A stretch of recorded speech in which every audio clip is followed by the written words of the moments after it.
Gabriel Nassif is on blue-white. Bukovsky is playing black-red, and we're going to be following along with him on the bottom part of your screen there. Yeah, and Nassif mostly on white. I'm going to say it's 70 to 80% of his deck is white, and he's splashing blue. He was the one who actually picked up that Thrix that kind of went around the table pretty late, and that actually made him switch. He was initially white-black, and then switched over to white-blue because he picked up that Thrix. Yeah, he got out of black also because he was sitting right next to Piotr Glogowski in the draft, and Piotr was, drafting black as well. By the way, we just missed, while we were chatting there, a very subtly important top deck. He just drew his second red mana source, did Glogowski. He's kept a very slow opener, but look at the power level of that hand. He can slam Tectonic Giant here on 4, and with a land, he can play Skofos War Leader and play 2 really powerful things. And even if he doesn't find the land, he can play Flummox Cyclops. So he's going to have a lot of power out there in a hurry. He really just needed to not get ran over, and that's exactly what happened. He's fine here. Yeah, definitely. Now, Nassif does have something that might slow it down in Heliod's Punishment, but I mean, with kind of the complexion of Nassif's hand, it doesn't look like it's aggressive enough to the point where that Heliod's Punishment is, going to stay on the board, right? I think eventually that's going to fall off. But he might want to try to buy himself some time. But Nassif really needs some mana here. He's got that Omen of the Sea, so he can run that out and try to find a land. Very likely to find a land because you can look at up to 3 cards to find a land because he wants to keep hitting his land drops. He's got Captivating Unicorn and a Daybreak Chimera in hand. Our players both have a 1-1 record coming in, meaning that this is the decider for their limited portion. The winner will advance to the winner bracket, and the loser will drop down to the elimination bracket, which is a very tough place to be. And as we come in, I will mention once again that Gabriel Nassif is bottom game. Bottom missed on the land. Okay, we know what Gabriel was looking for there. And at this point, Solo Glogowski, that is a telltale sign when they main phase Omen of the Sea, especially when it goes bottom, miss a land drop, you know exactly what's going on with your opponent. So I lied a little, because Glogowski actually did find land number 5, but it was the one tap land in his entire library, the Temple of Malice. But he still has the Flummox Cyclops to play and a good attack with the Tectonic Giant. Well, so this is the interesting thing now. Nassif still has access to white mana. Yeah. He could have Karametra's Blessing in hand, right? And if he does have Karametra's Blessing in hand, then Glogowski, because he doesn't have any creature to sacrifice to Final Flare,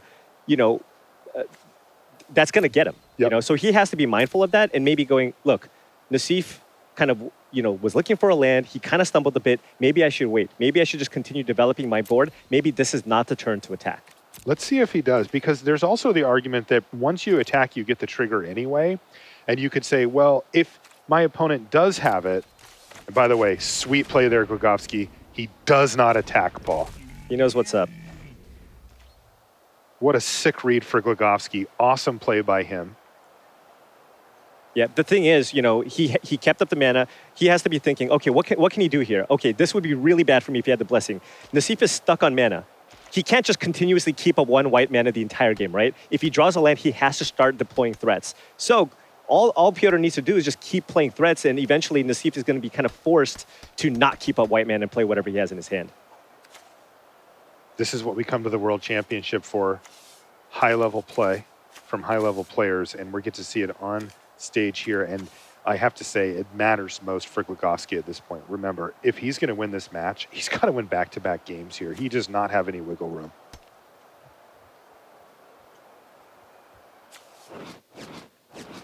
So this is another missed land drop here for Nassif. And in fact, he needs to play something, or else he'll have to end up discarding to hand size at this point. It's getting a little awkward.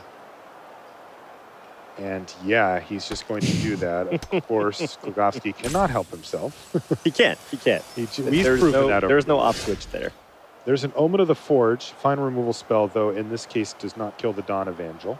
So now it might be tempting to attack because you think if your opponent has something like a Karametra's Blessing, you can play Omen of the Forge and then use Final Flare to get the creature off the battlefield. But Nassif actually has a Starlit Mantle in hand as well. So again, I mean, Piotr can kind of play this slow, right? He can just keep developing his board and continuing to play creatures.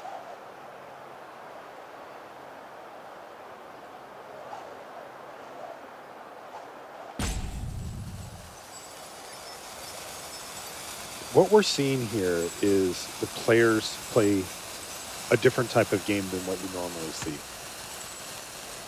Canister knows that if Nassif does not tap his mana for 2 or 3 turns, he will win the game simply by deploying threats and just building out a board.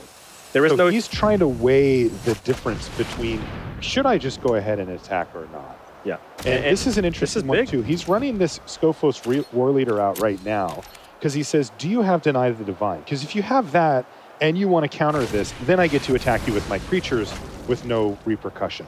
Yeah, that is exactly what he did, and now Nassif can try to find some lands here, but I mean, he spent multiple turns just passing the turn and not developing his board. And look at what Glogowski has in play. He's got 11 power. Yes, 4-drop, 4-drop, 5-drop. Go ahead. You have to tap mana for something at some point. Now, Gabe, he did sacrifice his Omen of the Sea to scry 2, and he found a Plains, it looks like. But is he just too far behind at this point? Because if he does put the shields down even for a second, it's going to get really ugly for Nassif. And we're going to see a big attack next turn from Canister almost regardless. Yeah. Because he has that Omen of the Forge plus Final Flare that you mentioned. Right. And, the Skofos War Leader at this point is now a free attack because even if you're concerned about a Karametra's Blessing, I mean, we're looking at a 4-5 here. That's right. And in fact, that is why Nassif is going to go ahead and use Heliod's Punishment. But that also gives another good option for Final Flare, as he may just say, well, this thing's never going to get out of punishment zone anyway. And here's the big attack now. Canister in the red zone with his 2 available creatures. And look at this. He can get a Wings of Hubris or a Final Death off the Tectonic Giant trigger. He did not opt for the damage. He wants the cards. Yeah, for sure. And Final Death is I suppose an obvious choice. Yeah, and given the mana that's available, I mean, this makes sense because before he was playing around potentially blessing into Starlit Mantle. And now he can only play one of them. And now there's a Final Death just looming in the exile zone there. Brutal for Nassif. Is he just forced to take it? Yes, it's 7 damage though. And remember, at this point, Canister has not tapped a single mana yet. He can do whatever he wants with his mana. And he's going to start things off with Blood Aspirant, which is yet another good way to interact with what Gabriel's doing. This is just really, this is the turn where things have fallen off the rails for Nassif. And Piotr just continuing to add to the board, and Nassif, I mean, he really needs to start playing some permanents. Yes, he does. He's found land number 5. The question is it just too late for Nassif here in game number 2?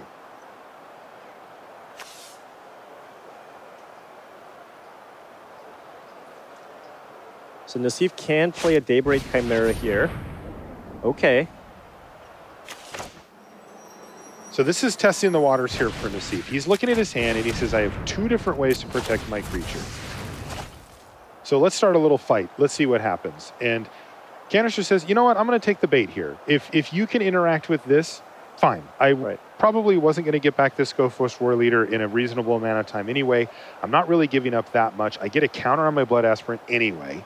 And I have the Final Death on the following turn. That's right. If you have Protection Spell. So he says, you go ahead and tap some mana. Now, as it turns out, Nassif has Starlit Mantle plus Karametra's Blessing. So in this case, he can save it now and save it from the Final Death as well. Yeah, no, this is big. It is big. But remember, I mean, we're still racing here, right? And I know the Dawn Evangel has lifelink, but I mean, you're still getting attacked here for 9. And at this point, the Tectonic Giant might just go upstairs and get in for 3 additional points of damage. It is a very quick clock and a precarious position for Nassif, though that was a major step forward for him. His Dawn Evangel did connect. He got the extra card. He got the 4 life. And now a decision for Canister. His Tectonic Giant is triggering on attack. And he has to decide if he'd rather do. I kind of like the 3 damage here. Cards. Yeah, he's going to go upstairs. Look at this. This is 12. This is 12 points of damage. He's got an Omen of the Forge for 2 and a Lampad of Death's Vigil to try to finish him off. Keep in mind, with the Lampad, he can block and sacrifice to prevent the life gain as well from the Dawn Evangel. Great point, Paul, and an absolutely critical juncture here as we see Canister lining up his game plan. It's all coming together beautifully. The Lampad of Death's Vigil can block and sacrifice. That puts him down to 4. Then any creature hits plus Omen of the Forge, the game is over. He also has Omen of the Forge upstairs to you to put you down lower, then use Final Flare to clear out a blocker, and use his big creatures. Plus, let's not forget the Tectonic Giant's triggered ability as well. It feels like there's no way out for Nassif at this point. Right. I mean, Nassif doesn't have a way to actually deal with this Tectonic Giant, so he's effectively at 2, right? And you have those drain triggers from the land pad of Death's Vigil. This has been an absolutely fascinating game to watch between these two great players, and this is what we came for. And remember, keep in mind, Nassif won a very long game 1. As you can see, I mean, 10 minutes left on Nassif's clock here. And, you know, it looks like we're very close to going to a game 3. Nassif is going to test the waters once again. He's going to attack with Dawn Evangel. And Canister, the obvious play is to block and sacrifice your land pad, but he's got other options. Let's see what he wants to do. Yeah, I mean, that seems like what you want to be doing. You don't want Nassif to draw cards. You don't want him to gain life. And you have 3 creatures to an empty board. I mean, it just seems too hard not to actually go for this. Agreed. So, and that's exactly what he's going to do. Once again, that Blood Aspirant's like, hey, I'm still here too. Right. So that's going to pick up an additional counter. And what can Nassif even do at this point? He can't. I mean, we have an Omen of the Forge that can also go to the face for 2 damage. Yeah. And then you attack with the Tectonic Giant, and that's going to be it. Yeah, that's just it. There's just no way for Nassif to interact here. He's going to play Leonin of the Lost Pride. And Canister says, you got it. Don't care about that one. And once he sees this thing come down, he's probably going to think, well, there's just really nothing else to be done. Go for Omen of the Forge, target Nassif. And all he has to do is turn that Tectonic Giant sideways. Remember, it resolves the 3 damage before even any block. Oh, hey, and a backup Omen just in case. This easy mode here for Canister, who navigated this game beautifully, taking advantage of the fact that Nassif had missed land drops. Now, look, in many ways, that's why Nassif lost this game. Of course. Right? But how you manage it matters, right? He could have easily just thrown that Giant in there and said, okay, well, I'll just trade it for Karametra's Blessing, whatever. You know, and instead, he got 2 triggers off of it. That was 6 damage. Like, that mattered. No, I mean, it's so easy, especially when it looks like you're that ahead, to just go, you know what? Yeah, I'm super ahead. I'm just going to attack you with my big creatures and hope to win. But, you know, Piotr showed a little bit of patience there, played around, you know, the possible ways Nassif could come back, identified what those cards could be, and it ended up paying off. I mean, like, imagine if Nassif gets to eat that Giant for free. The game would have been completely different. Absolutely. Very impressed by Canister's play there. Again, really pressing his advantage, and that is one of the skills that you need as a Magic player, right, is not to just look at it in these simple terms and say, oh, well, my opponent didn't have enough mana, so I won, right? It also does matter that you maximize your advantage while you have it, because how many times have we commentated a match, Paul, where somebody's like, oh, mana's screwed, I don't have enough lands, and then they hit the lands and win very easily because they have 6 spells in there. Right. It happens all the time. So this means, of course, that we are getting a game 3 between these 2 players, and the stakes on this, especially given the fact that we're in the early stages of the tournament, relatively speaking, are massive. They're absolutely massive, so outsized compared to if you've followed along to watch Mythic Championships where there's draft coverage or something like that. You know, round 3 of the draft is another round. It matters as much as any other round matters. It's important, but it's not crippling one way or the other. That is not the case here in any scenario. Not at all. This round has huge implications on your percent chance to win the tournament from this juncture. And remember, playing for $300,000 up top. $300,000. No, I mean, this is the most high-stakes draft that we've ever had. Yes. And that would make this game the most high-stakes draft game that either of these 2 players have ever played and probably will ever play. Wow, this is a beautiful hand here from Glogowski. Look at this. 2, 3, 4, bang, bang, bang. You've got to love that. Now, what about over on the Nassif side? He's got the Blessing, the Chimera, the Omen. Oh, and he's got both of his rares in his hand, too. Get the 5 mana and start dropping bombs. And he's got the Omen of the Sea to get him there, too. So this is going to be a true fight here between our 2 players. This is going to get interesting. Yeah. Blood Aspirant is a fine card in Glogowski's deck. It is not central to his game plan. So getting that down here doesn't say, oh, well, he's way, way ahead. It's just a fine addition to his deck. What we really need to see from Glogowski is some action off of that Funeral Rites, because right now it's Funeral Rites, Tectonic Giant, and a bunch of lands in hand for him. Nassif's kind of in an interesting spot because he really needs to find lands to be able to play his Thrix and Elspeth Conquers Death. But if he does choose to keep a bunch of lands on top, he's not going to have a relevant play for the next 2 or 3 turns. He did put 1 on top, though. and it was a land. So he's guaranteeing that he's going to hit land 5 by 5. Oh, but it was a plains. Interesting. So Elspeth Conquers Death is going to hit on turn 5 if he'd like. The question is, can he find an island to give him the option of Thrix the Sudden Storm instead if he chooses? At any rate, Funeral Rites, oh no. Oh no. This is exactly what we were just talking about. Canister just put 2 5-drops in the bin and found himself 2 more lands. He is flooding hard. Yeah. Canister's going to play around, probably Vexing Gull, I would assume, at this point, and just not attack with his Blood Aspirant, it looks like. But Nassif's going to take advantage by sacrificing the Omen of the Sea. Yeah, I mean, the final death was a good draw because it lines up very well against the Flashed-in Thrix. But yeah, he's going to have to lean heavily on this Tectonic Giant to kind of get him back into this game. Boy, Final Death is nice, but 2 extra lands in addition to the 3 you already had is really tough. Nassif hits land number 4. He has Sentinel's Eyes, Elspeth Conquers Death, Thrix, Daybreak Chimera, Karamesh's Blessing, and just as you described, Paul, he just doesn't have any plays until turn 5. That is another land here for Canister. Oh my goodness, is this falling apart for Canister? He does have perhaps his best card in Tectonic Giant on the battlefield. But that's going to get hit by an Elspeth Conquers Death here. Yes, it is, and that is going to be a really clean answer for the Tectonic Giant here as well. And so far, Nassif's at 20 life. He's taking care of the Tectonic Giant right now for no detriment, and he's facing down a 1/1. And another land off the top for that's 10 lands. 10 lands. He's got 1 power on the battlefield, and he doesn't cast anything. Chapter 2 for Elspeth Conquers Death. And then Nassif really wanted to find that island. He did not, did he? But he did not. But I mean, he still has relevant plays. I mean, he's still going to run out a Daybreak Chimera. He also has a Dawn Evangel. Yeah. The one thing we have to keep track of, though, remember, Nassif has 6 minutes and 50 seconds left on his clock. So he does need to move at a quicker pace to be able to kind of seal the deal. We've seen this kind of in the past with Nassif, a deliberate player. We need a button. We need a button, right? Yeah. We hit a button and it says Nassif's a deliberate player.